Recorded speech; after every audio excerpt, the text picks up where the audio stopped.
Raqamlashuv zamonaviy taraqqiyot belgisi, ammo uning ortidan yangi tahdid va muammolar ham yuzaga kelmoqda.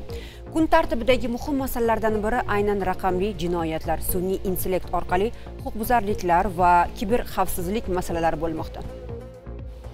Ayni shu mavzularga bag'ishlangan xalqaro konferensiyada nafaqat mahalliy mutaxassislar, balki Turkiya, Germaniya, Janubiy Koreya, Qozog'iston va boshqa davlatlardan tashrif buyurgan huquq sohasidagi yetakchi ekspertlar ham ishtirok etdi. Maqsad raqamli dalillar bilan ishlash, huquqni muhofaza qiluvchi organlar o'rtasida tajriba almashish va global tahdidlarga qarshi kurashishda hamkorlikni mustahkamlash. Batafsil navbatdagi lavhada. Tez suratda rivojlanayotgan raqamli texnologiyalar nafaqat inson hayoti, balki huquqni muhofaza qilish sohasini ham jiddiy yangilanishga undamoqda. Bunday sharoitda xalqaro hamkorlik va tajriba almashuvi muhim ahamiyat kasb etadi. Shu maqsadda O'zbekiston Respublikasi Huquqni muhofaza qilish akademiyasida raqamli davr chaqiriqlari yuzasidan professional muloqot mavzusida xalqaro konferensiya bo'lib o'tdi. Bugungi konferensiyamizda Belorussiya, Rossiya Federatsiyasi, AQSh, Ispaniya, Janubiy Koreya va boshqa davlatlardan juda ko'p ekspertlar va bevosita prokurorlar, kiber prokurorlar qatnashgan. Shu odamlar ijobiy tajribasi bilan biz prokurorlar bilan juda fikr almashishdi.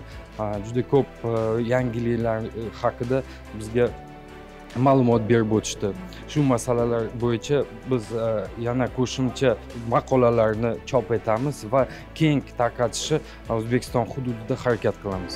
Anjumanda O'zbekiston Respublikasi Bosh prokuraturasi, Adliya vazirligi, axborot texnologiyalari va kiber xavfsizlik sohasidagi mutaxassislar hamda xalqaro tashkilotlarning huquqni muhofaza qilish organlari vakillari faol ishtirok etishdi. O'zbekiston Akademiyasining düzenlemiş olduğu O'zbekiston Akademiyasi tomonidan tashkil etilgan kiber jinoyatlarga qarshi kurash bo'yicha xalqaro anjumanga yig'ilganmiz.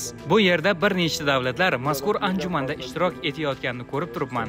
Bu quvonarli holat, chunki kiber jinoyatlar faqat bitta davlatni emas, balki butun mintaqani, hattoki dunyoni tashvishga solib, jamiyatning har sohasiga ta'sir ko'rsatmasdan qolmaydi.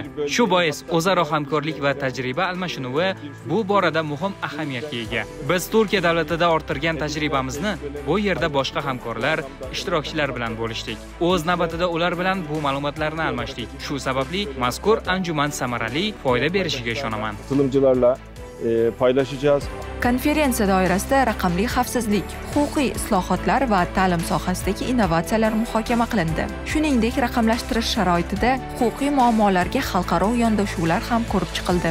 Bugun biz Raqamli kriminalistika instituti va huquq muhofaza qilish akademiyasi Cyber University Al-Xorazmiy nomidagi universiteti bilan memorandum imzolandi. Mazkur memorandum bilan biz vazifa oldik o'zimizga. Yuridik soha bo'yicha bu ikkala fanni biz bugungi kunda integratsiya qilishimiz kerak. Chunki juda katta masala turibdi. Bizda hamma hozir ko'nikmasi nafaqat yuridik va zamonaviy axborot kommunikatsiya texnologiya bo'yicha juda ko'p ma'lumotga ega bo'lish kerak har bitta xodim. Bu kun Guli Ahmad va Ixtiyor Orziqulov, Toshkent.